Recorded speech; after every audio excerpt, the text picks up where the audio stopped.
Oke, bismillahirrahmanirrahim. Assalamualaikum warahmatullahi wabarakatuh. Sekarang kita mengenal apa itu manajemen servis ya. Ini menjadi hal yang penting terutama yang ruang lingkupnya sudah masuk ke ranah bisnis. Baik itu bisnis langsung dengan toko fisik ataupun bisnis dengan sistem home service ataupun sistem panggilan ya. Ilmu ini saya ambil langsung di lapangan terutama dari kegagalan-kegagalan yang banyak terjadi, baik itu dari pengalaman pribadi ataupun dari lingkungan di sekitar ya. Kenapa ini menjadi penting? Karena selain dari keahlian di bidang skill servis laptop, maka di ilmu manajemen servis ini menjadi pondasi awal kesuksesan sebuah usaha ya, terutama di bidang jasa servis. Oke, langsung saja untuk yang poin pertama itu di user input. User input yang dimaksud di sini adalah pola customer datang ya. Di pola customer datang yang perlu pertama kali kita lakukan adalah komunikasi servis. Secara singkat untuk di teknik komunikasi servis ini kita gunakan aja hal yang umum ataupun teknik yang umum, yaitu senyum, sapa, dan salam ya. Kemudian lanjut ke step sebab dan akibat.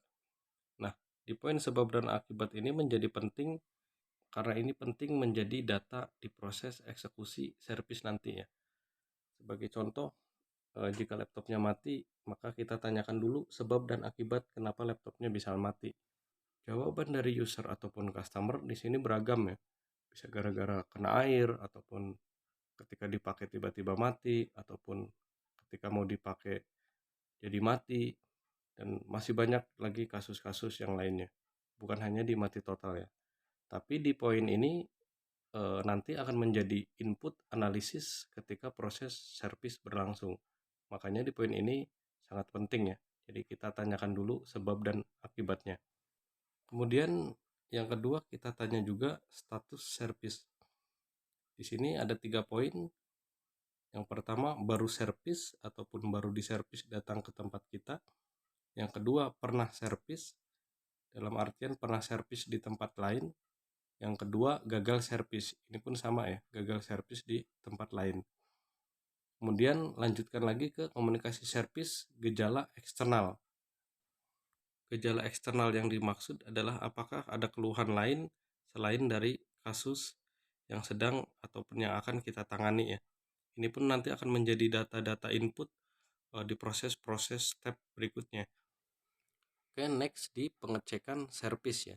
Jadi setelah komunikasi servis, kemudian kita sudah menanyakan sebab dan akibat, kemudian kita juga sudah menanyakan status servis, berikut juga dengan gejala eksternal, maka step berikutnya lanjut ke pengecekan servis.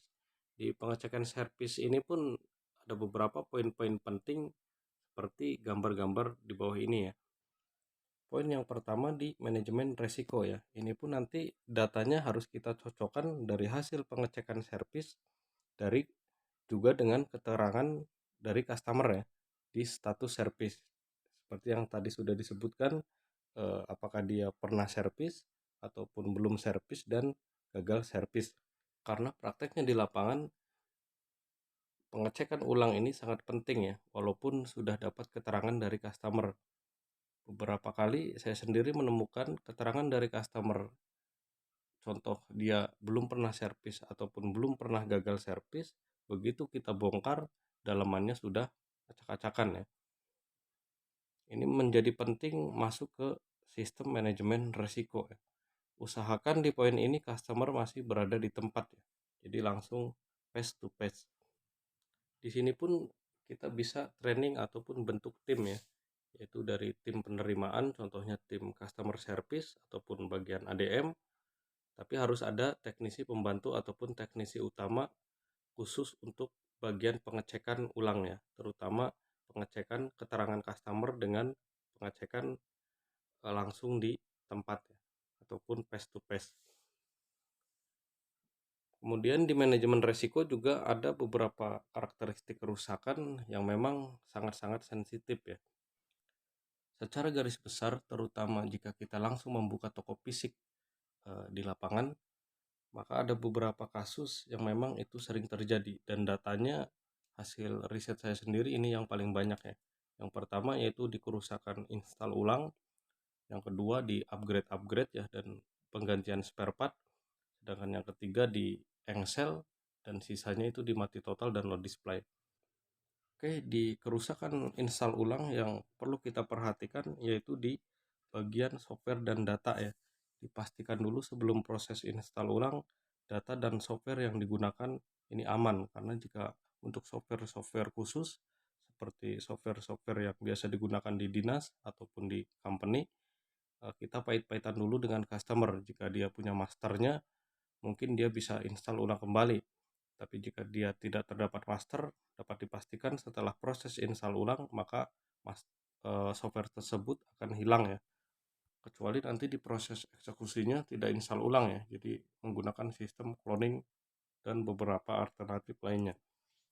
Pastikan juga data dia aman ya, terutama di data yang terdapat di drive C. Jika dia terdapat dua partisi, terutama di download, terus my document, my picture, my videos, ini wajib di backup terlebih dahulu. Lebih bagus lagi customer langsung yang backup. Oke, lanjut lagi di penggantian spare part ya. Kita bahas singkat-singkat saja ya, karena ini kalau dibahas detail nanti akan butuh waktu yang sangat panjang. Di beberapa penggantian spare part, terutama di generasi 10 dan 11, hati-hati di penggantian LED yang 144Hz ya, karena dia sangat sensitif, terutama di ROG dan Lenovo Legion.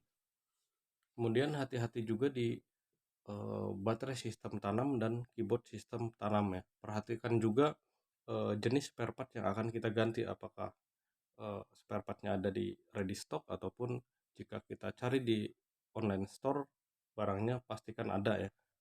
Kemudian hati-hati juga di kerusakan-kerusakan yang nanggung ya, seperti kadang bisa hidup kadang tidak, kemudian ngehang, kemudian di kerusakan kamera, kemudian di kerusakan sound. Karena kerusakan-kerusakan kecil tersebut resikonya jika eksekusi akan sangat fatal ya.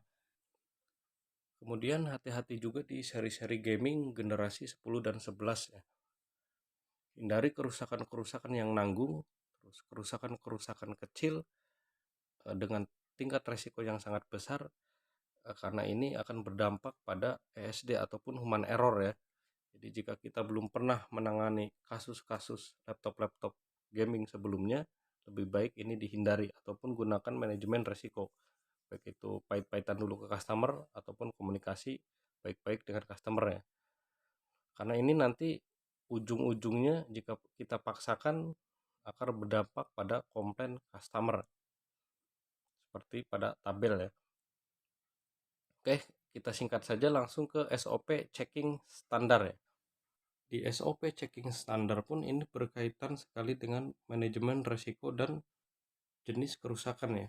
Jadi intinya di karakteristik kerusakan ini sangat penting sekali, terutama kita harus terlebih dahulu tahu macam-macam kerusakan laptop ya. Kemudian step by step teknik eksekusinya. Gunakan checking standar intinya pada yang umum-umum saja, karena ini belum masuk ke proses eksekusi ya. Cocokkan juga dengan data dari keterangan customer seperti yang sudah disebutkan di awal. Polanya di sini terbagi dua. Setelah kita checking, yaitu ada kesimpulan yang pertama ganti, yang kedua di servis ya. Dua pola ini juga bisa menjadi opsi kepada customer ya, atau pilihan kepada customer. Kemudian baru masuk ke negosiasi harga ya. Dan pola ini nanti akan terbentuk sendiri baik pola acak ataupun pola tersusun ya, tergantung kondisi di lapangan. Oke, lanjut lagi ke database ataupun sistem pendataan barang. Kita data semua dari mulai merek, serial number, RAM, hard disk ataupun SSD yang digunakan, adaptor ataupun keterangan lain yang ditinggal ya, jika prosesnya harus ditinggal. Karena ini juga tergantung dari jenis kerusakan yang sedang kita tangani ya. Di proses input data gunakan juga foto ya, ataupun data digital, baik dari pihak kita, begitu juga dari pihak customer. Ini untuk menghindari hal-hal yang tidak diinginkan, baik setelah proses berhasil servis ataupun di proses gagal servis. Karena di proses berhasil servis pun terkadang ada spare part lain yang ikut mengalami gejala kerusakan ya, atau bahkan rusak.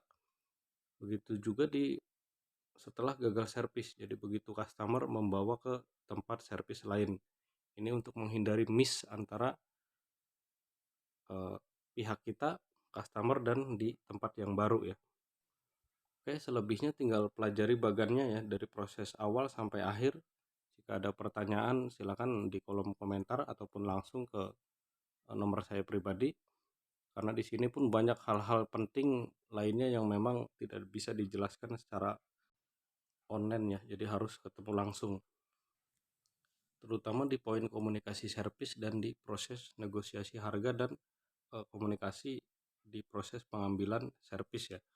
Ini ada beberapa teknik-teknik penting selain teknik manajemen, karena ini bersinggungan langsung dengan customer, maka diperlukan juga sistem lain seperti job desk masing-masing divisi, kemudian di psikologi marketing dan lain sebagainya ya. Nah, kesalahan pemula ketika dia mencoba peruntungan baru membuka sebuah usaha komputer, baik yang awalnya bekerja di sebuah toko komputer kemudian resign dan membuka usaha sendiri, kemudian yang baru selesai kursus, ada lagi yang awalnya fokus di sektor jual beli dan aksesoris kemudian masuk ke ranah sektor servis dan sistem ini tidak dia jalankan, maka beberapa kasus di lapangan contohnya seperti yang awalnya kerusakannya ringan kemudian menjadi tambah parah dan harus menggantikan laptop punya orang ya. Begitu juga di proses negosiasi harga ya. Jadi banyak kasus di lapangan banyak terjadi proses servis didahulukan sebelum negosiasi harga ya. Terakhir banyak kejadian juga di proses finishing terutama di masa garansi ya, baik itu dari garansian, cashback, dan komplain. Oke, sebagai penutup, intinya di sektor servis ini tidak seperti di sektor jual beli ya, ataupun di sektor sales. Di servis ini dia lebih kompleks, terutama di penguatan sistem dan manajemen. Kemudian jika ranahnya kita sudah bersinggungan langsung dengan customer, maka sistem menjadi lebih utama daripada skill ya. Tapi bukan berarti skill service tidak penting ya. Tapi untuk di skill service ini kita bisa belajar sambil berjalan. Walaupun sistem tidak ada yang linear, tetapi memang sistem ini sebagai fondasi awal ketika usaha tersebut mulai dibangun ya ataupun mulai berjalan. Saya sendiri sudah berjalan hampir 20 tahun di bidang jasa servis, terutama di servis laptop, dan beberapa cabang harus saya tutup paksa jika sistemnya tidak berjalan. Karena di sistem ini dia yang mengatur autopilot dari manajemen-manajemen yang lain ya, seperti manajemen stok, kemudian di SDM, kemudian di manajemen pemasaran dan lain sebagainya. Oke, terima kasih. Wassalamualaikum warahmatullahi wabarakatuh.